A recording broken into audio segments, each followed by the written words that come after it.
Yeah. Yeah. You spelling? No, I just make sure I'm getting a shot of the screen here. Yeah. He said he wasn't gonna put them up on the screen. No, I'm just getting a shot of Leavenworth. Oh, I see.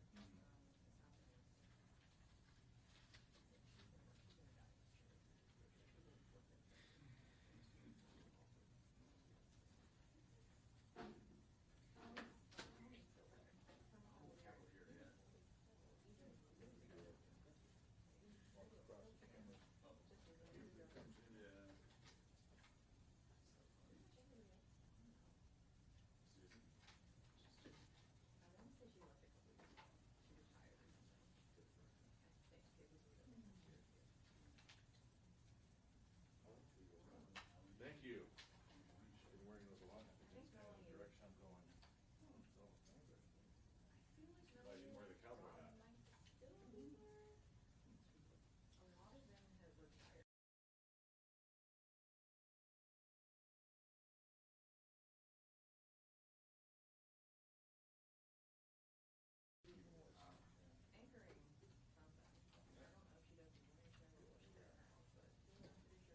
Another.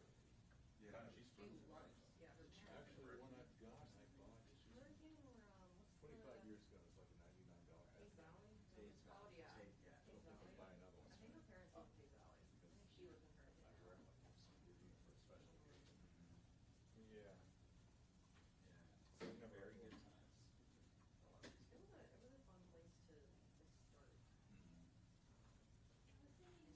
How old are your band? I walked over now, so I didn't have to cross the camera. They're 11 and 9. Well, soon to be 12 and 10. I don't think I've ever seen them face to face. They were obviously born before I left home. Yeah, when I started there was At least one was. Yeah. Not the other, because I've been gone almost, I haven't 10 years. They live on Facebook. My wife. Don't stop. Yeah. I haven't seen those pictures yet. right, steel, that whole. Yeah, he'll be 12 like in a week. 82. Yeah. January? 63, I think. January 7th. You better get that one. Somewhere up there. Yeah, and your anniversary too, right? I got that one. Catch. Yeah. Lots of head. Bill, you're fine there. It's pretty bad. That is sad. You have a traumatic. I want the doors to stay open. Small business. Yeah.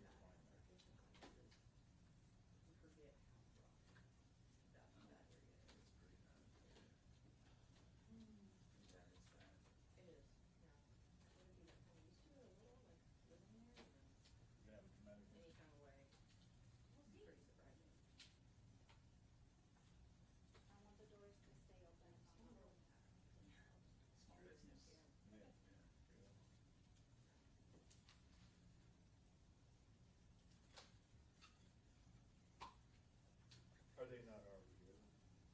I heard that we'll leave them down in the car, but I don't know if that was them or instructions on it. Yeah, that's right.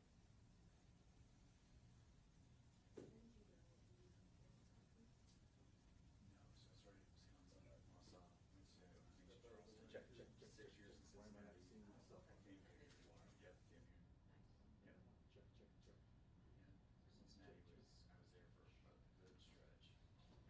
after COVID, it was pretty long.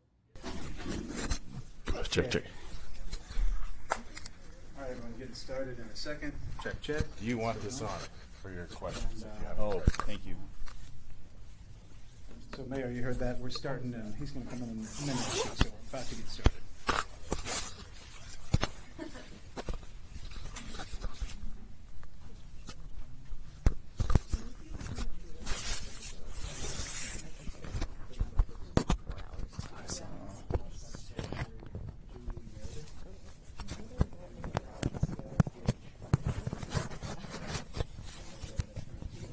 Leavenworth.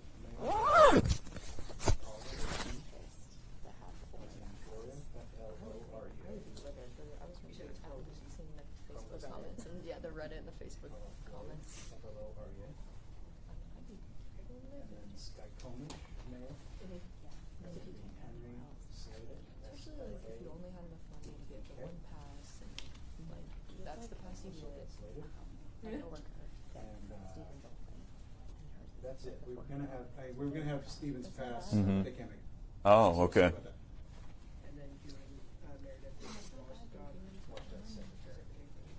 They don't want to spend more. Well, and she was like, and Carl is mayor of what? Leavenworth. Oh, 100%. That would So be the great. two mayors today are either in Mhm. the affected portion of US two.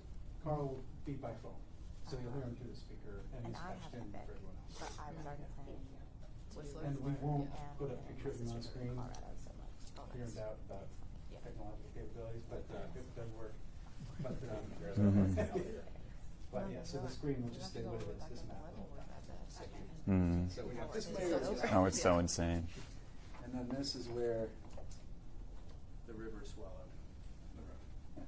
Well, where is that again? Tumwater Canyon right here.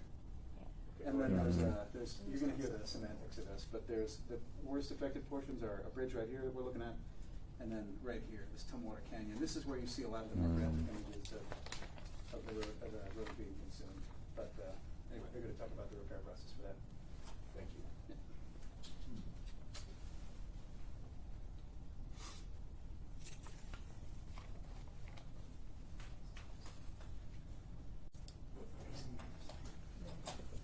It's just not reasonable to have people go from an alleyway drive to 4 hours. Yeah, it's not reasonable.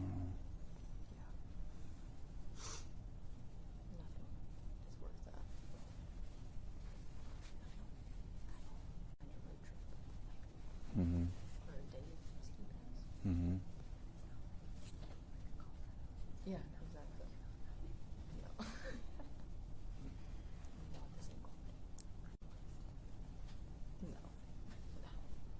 And how do you not get a pass? I did. Oh, you did? Oh, to Stevens? Specifically? I have Or to- like Vale or whatever. Yeah. Yeah. So what's, I guess you go to Whistler, which is actually would be a shorter drive if you were in Yeah, and easier. a, wow. You don't have to have a- Am I gonna be in earshot if I'm right here? Should I move this? No, you're good. Cool, nice. Oh, I feel fine about it. Yeah. But if you don't know, it's just, it sucks. Exactly.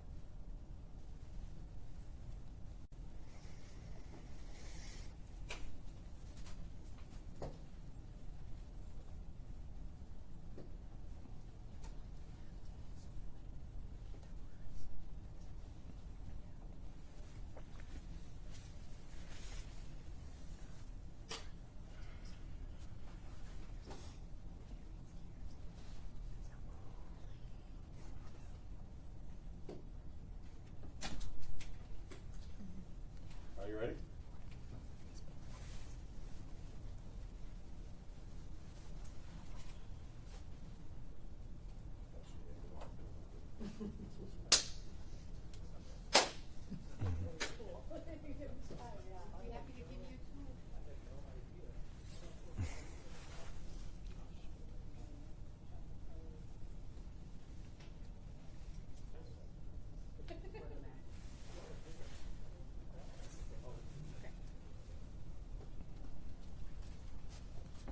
Good afternoon. I'm Allison Kretzinger with the Department of Transportation here with esteemed guests to provide an update on US 2. First, you'll hear from Governor Bob Ferguson, followed by Secretary Julie Meredith of the Department of Transportation. Mayor Carl Floria will be joining us virtually, followed by Mayor Henry Sladek of Sky Comish. Thanks so much. I'm gonna have you two come to my left side, just so we get that monitor there. How's that? Thanks so much. Thank you so much, everybody, for joining us. We know it's the holidays, and we know you're very busy, so we appreciate you taking time to hear this update on State Route 2.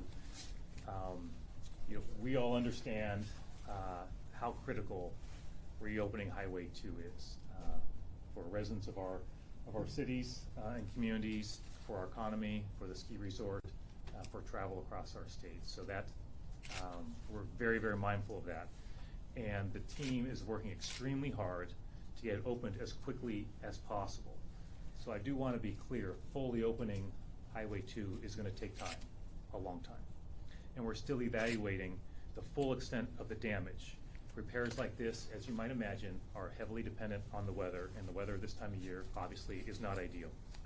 Some repairs will need to wait for the snow to clear in the mountains. We understand, though, that access, even if limited access, is extremely important. So we have good news to share in that regard.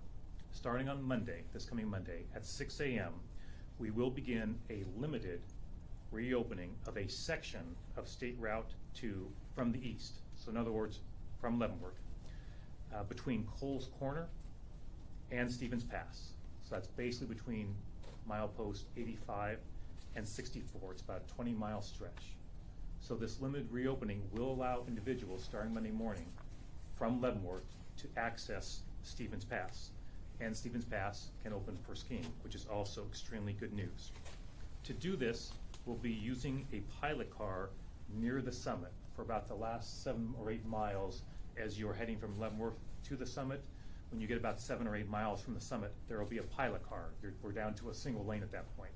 But a pilot car can get individuals to the summit starting on Monday.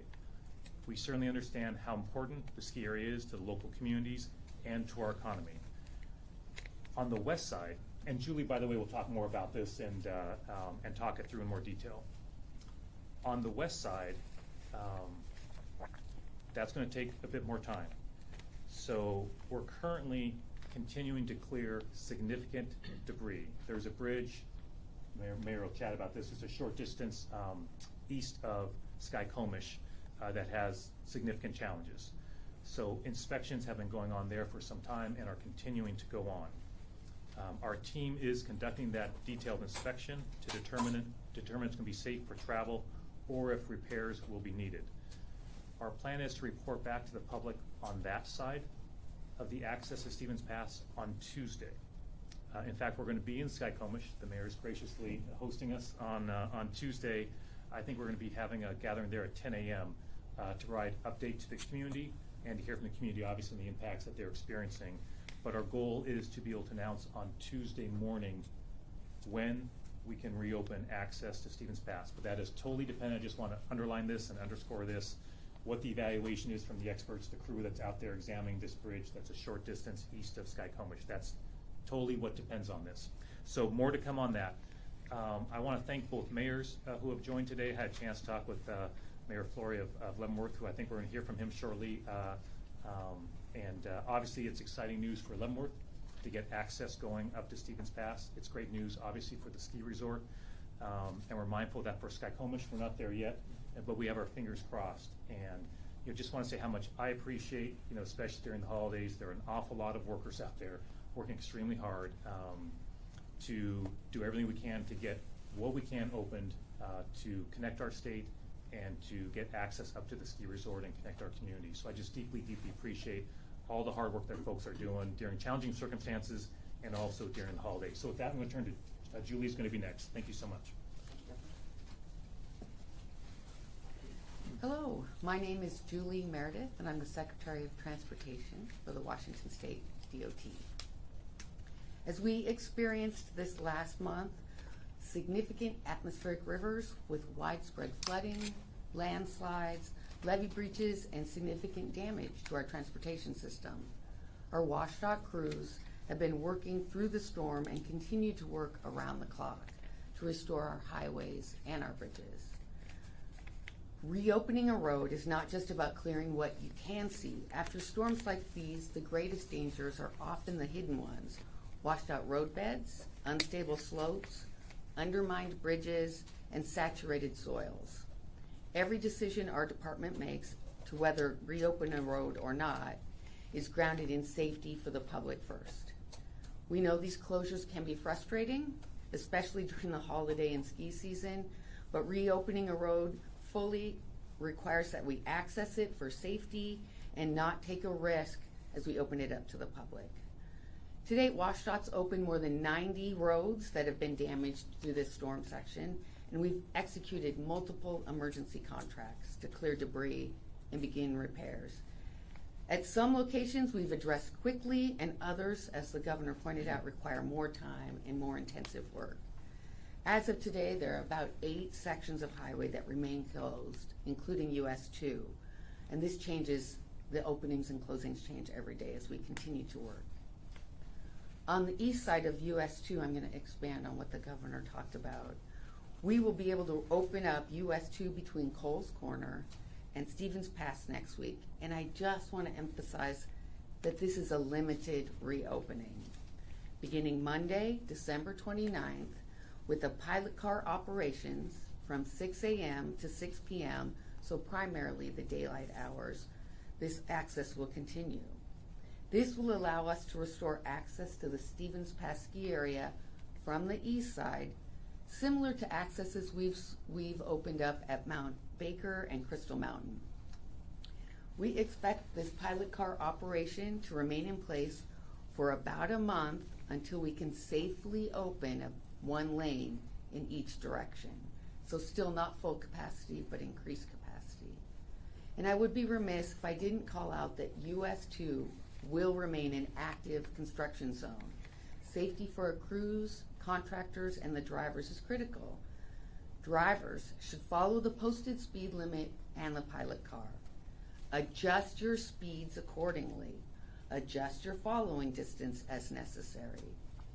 Expect delays and plan that extra travel time. And this is winter, so be winter ready with a full tank of gas and your emergency kits. It is winter, I just want to stress that. This pilot car operation is weather dependent, and winter conditions may still require US 2 to close due to snow, avalanche, and spinouts, things that normally happen on these roads in the wintertime. US 2 should not be considered a cross-state route at this time. Travelers should continue using I-90 or US 12 for east-west travel until conditions allow permanent paving, likely not till the spring or summer. Tumwater Canyon, if I could just talk a bit about Tumwater Canyon. There was significant damage through Tumwater Canyon near Leavenworth, where multiple locations experienced shoulder failure, guardrail damage, or roadway washouts where the roadway was washed away through the river. Once the river level drops through the canyon, contractors will begin stabilizing the slopes and repairing the roadway. At this time, we anticipate reopening Tumwater Canyon section mid to late March with at least one lane in each direction. Until that time, the detour around this closed section via Chum-Six Highway and SR 207, which is approximately 22 miles, and it will add an estimated 20 minutes of travel time each way. We ask that people traveling this route be alert, drive undistracted, and drive for the conditions that you experience on the highway. Be prepared for this additional delay. We know how important US 2 is to the communities, the businesses, and the travelers, and we are working to restore access as quickly and as safely as possible. Now, if we could turn to the west side. As of today, the highway remains closed at milepost 54, just outside Skycomish. At this location, we have a bridge that we've been removing many feet of debris above the roadway, and we're still working to remove the debris below the roadway. We're also working to remove the debris further east of that bridge and inspecting all the drainage systems along there that have been damaged. Debris removal is ongoing. We're sending our bridge inspectors out. Once they can complete a full inspection of that bridge and determine what damage is there, we will report what the next steps will be. And as the governor said, we expect to report out next week on Tuesday what the bridge inspections have found. Thank you. Thanks, Jim. So Jim, do we have, I think we have the mayor of Leavenworth, that hopefully if this, we've tested this, hopefully this works. And Mayor, hopefully you can hear us, and if you can, go right ahead. Thank you very much. I appreciate it, Governor and Jill. That was, we appreciate the efforts. I gotta say, as Christmastown, USA, I don't have to say how devastating it's been. You know that and are aware. And what I do appreciate is that you're taking it as the emergency that it is and throwing all the resources that you possibly can at it. So we do appreciate that. We appreciate the potential for this first step towards that restoration. We know it's going to be a long time coming. But as one who has responsibility for a community and a town, I know how important safety is, that all you do has to be guided by that. And so I do appreciate that you're not just rushing, but you're doing it in a safe way. And I can appreciate that. Sometimes I get blamed for things we do here with all of our crowds when I'm taking safety into account. And that's just part of that we have to live with and work towards. So again, I just want to thank you for the efforts. It's been devastating, but we're just thankful that we've got your cooperation to move us forward. Mayor, thanks so much. If you have the time, I know you're extremely busy. If you're able to hold on, there might be questions for you, I'm not sure, from the press. So if you don't mind holding on, if you can't, we understand. And if there are questions, I'll repeat it so you can hear it. So thank you so much, and appreciate your understanding all the work you're doing in Leavenworth. And now we have Mayor Sladek from Sky Comish, who's going to chat about his side of the closure. Mayor. Great, thank you. Great, thanks, Governor, and thanks for giving us the chance to get together today and hear what progress has been made. We understand as well that this was a huge event and sort of unprecedented. I've lived in the area up there for over 20 years and haven't seen anything to that extent. So we often deal with highway closures on Highway 2 between Sky Comish and Stevens Pass, or all the way to the east side, but this one with multiple washouts and problems has created we understand the longer term problem and the difficulty in even just assessing and trying to figure out how long it's going to take. So today is a great first step. It's good news that folks can access the ski area from the east side, and then hopefully get better news or get at least better assessment about the west side. The ski area business is huge for us, for the whole Sky Comish Valley, from Sky Comish down through Gold Bar, Sultan, Monroe, all the way down the valley, Highway 2. And so once that can get reestablished, or at least have a better idea, that'll be helpful for our whole community. It's been difficult even just dealing with the flooding, with the folks in their homes and getting that cleared. And I think people understand that it's taken a while to get the assessments on the highway and get the roads back open. That's always the second most important thing for us, is dealing with the folks in the local community that might have damage and repairs to take care of. Fortunately, no one was injured in any of these events in our area.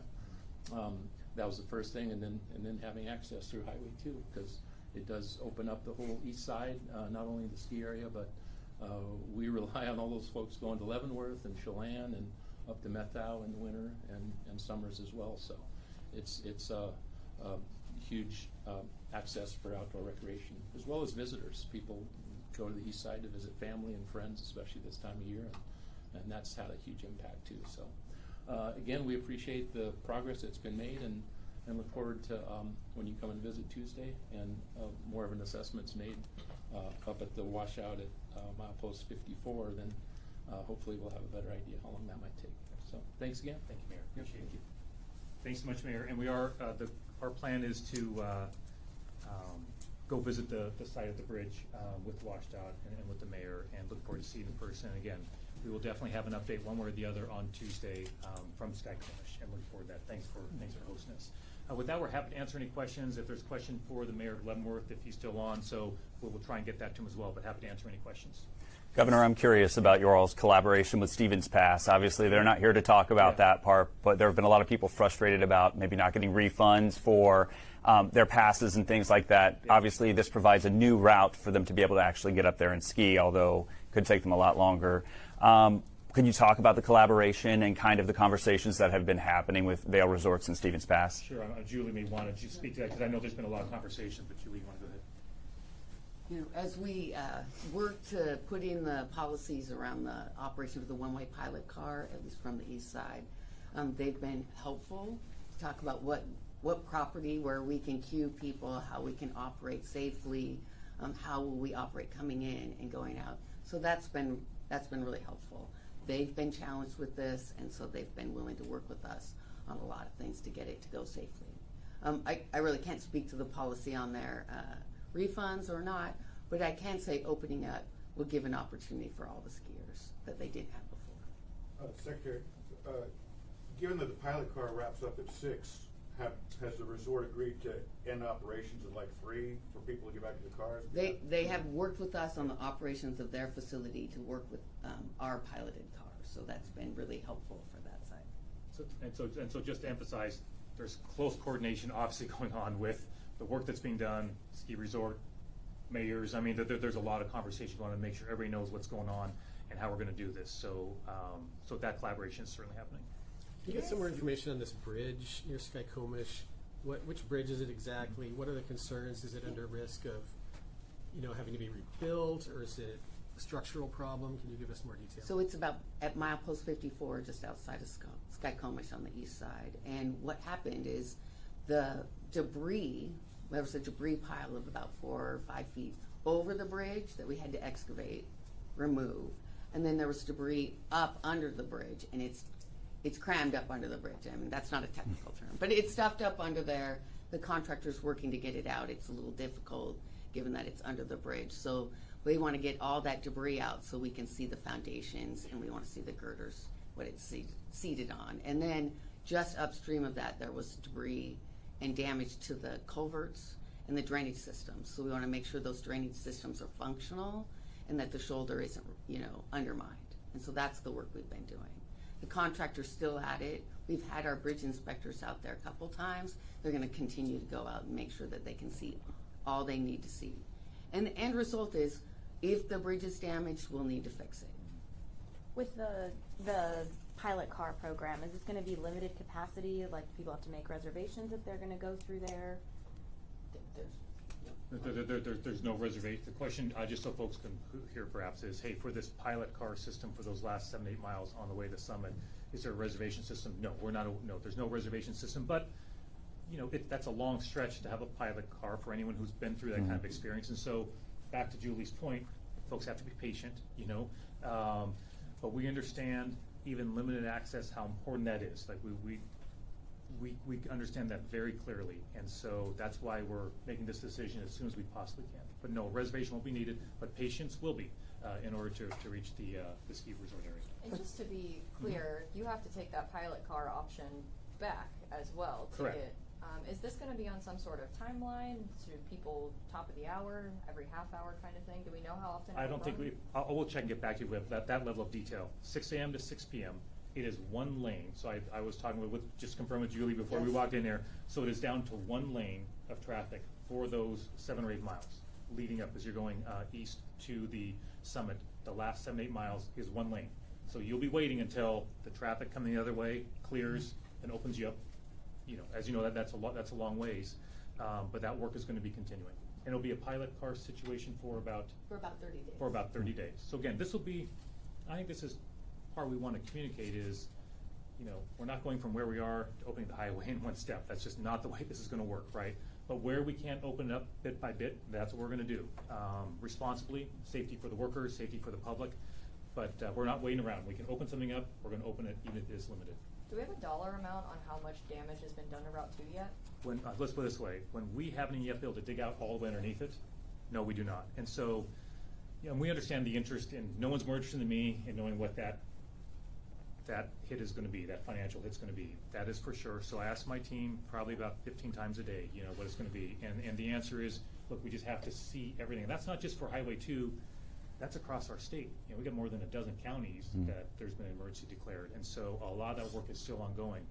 Obviously, though, we're working hard. In fact, the mayor and I were talking about this.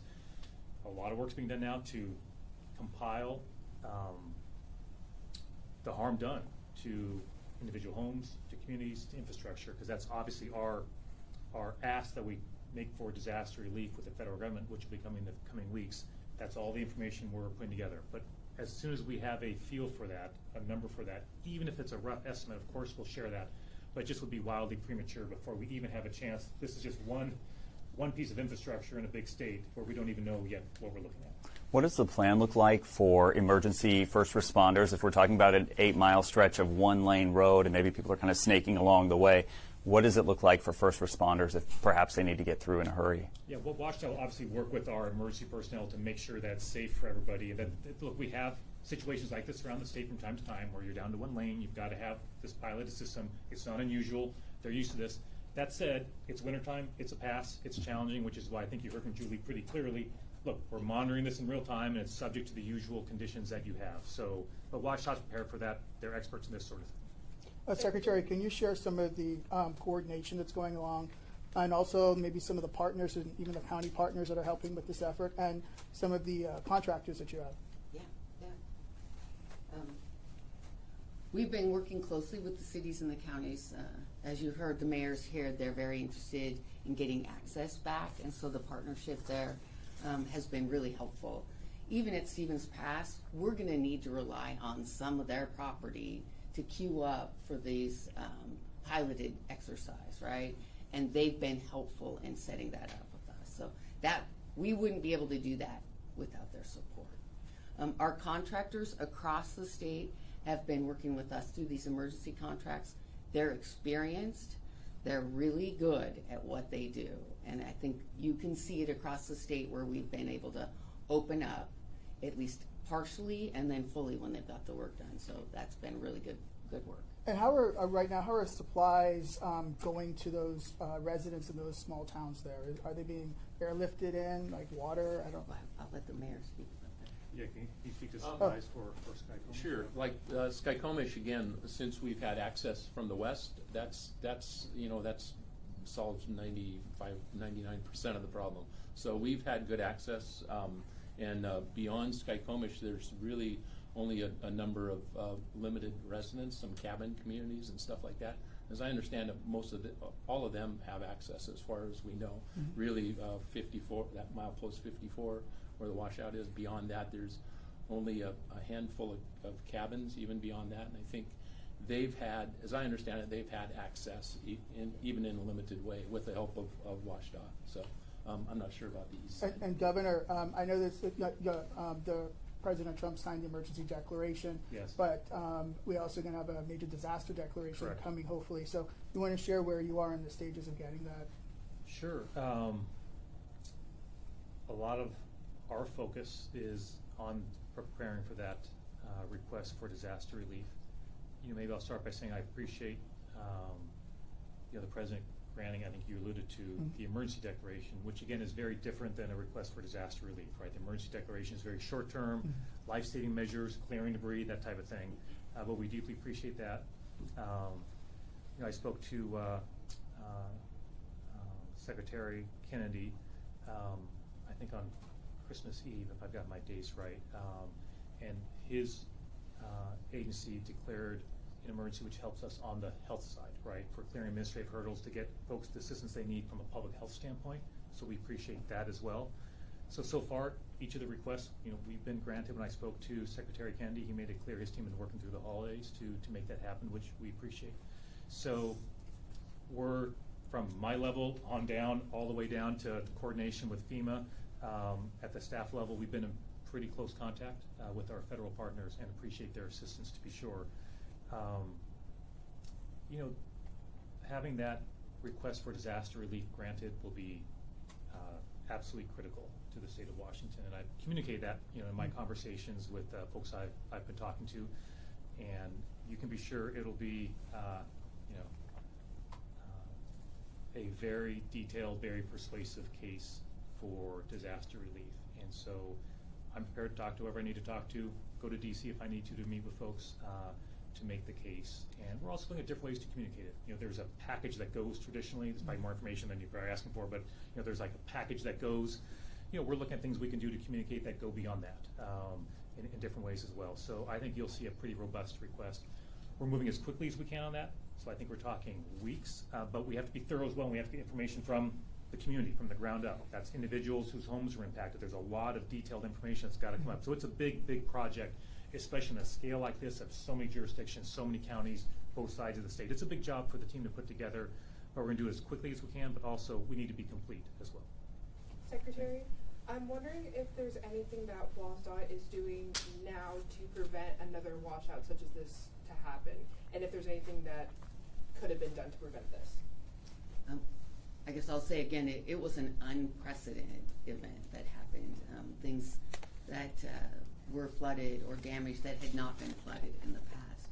And I think some of the things the department is focusing on to be more resilient, addressing our culverts, if you will. We've been working with the governor on his new package that would address our preservation and maintenance needs. So while this was an unprecedented event, we look forward to addressing the preservation that the states need in the future. And I'll just add to that, you know, in my proposed budget, you know, $2 billion, right, for maintenance and preservation. That's a historic investment that I'm proposing. I do feel we're getting a lot of enthusiasm from legislators on that, but that's going to be critical. And I'm confident there will be, you know, back to the earlier question about, hey, how much is the damage? You know, once we better ascertain that, that'll be a big part of the conversation with the state legislature, right? And once we get a sense of what the damage is, I'm very interested to your question on, you know, in my travels to communities like, say, Mount Vernon, where downtown was essentially dry because of the seawall that was put in just not that many years ago, right? With some federal funds and state funds combined, made a huge difference. When I was in the town of Ording in Pierce County, same deal. Their experience with this flood, with infrastructure put in recently, compared to not that many years ago, was night and day. So, you're trying to figure out, I was on a call with my team this morning about this, right, of getting folks together to figure out from an infrastructure standpoint as a state, what can we do that helps different communities. I think, Mary, you said in all your years, this was the biggest one you'd seen, right? This was historic. River levels were at a historic level. So, but I think coming out of this experience, I think we've had, I think our first responders, everybody on the ground, individuals helping neighbors, have done a fantastic job. But in any experience like this, I think it's important to go back and look at the experience, right? Where are the things we can do differently based on what's happened? And so that's certainly be a part of this. Right now, we're obviously focused on what we need to focus on, right? One thing at a time. Our plate's pretty full right now for everybody, right? But there's no question we'll be having that conversation at the appropriate time. And Governor, looking ahead to the future after, I suppose, the Highway 2 is taken care of, what's the next step of that reflection? I know when I spoke to you last in Whatcom County, you were stressing how concerned you were for the levees around Washington, so I'm just wondering what the next step is after this. Well, it's a whole examination, right, of this natural disaster is historic for our state. I mean, it is a massive, massive event for our state. And so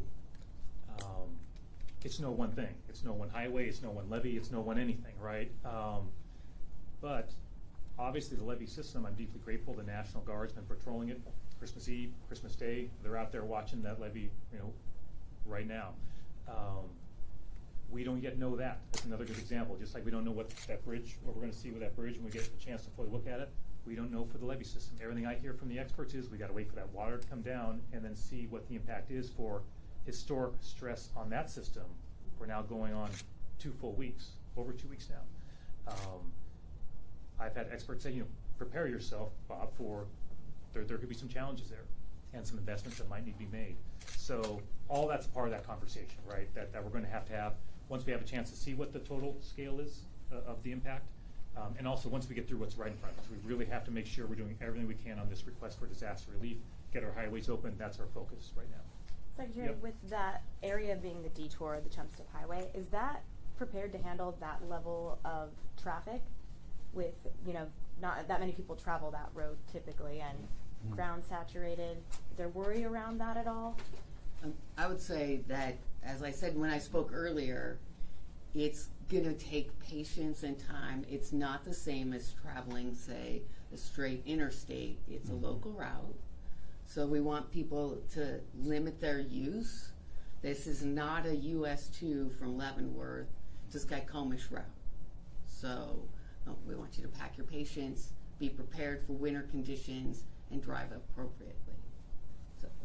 So we will monitor that usage. Secretary, if there is extensive damage, is there like a summer plan in the sense when it comes to fire season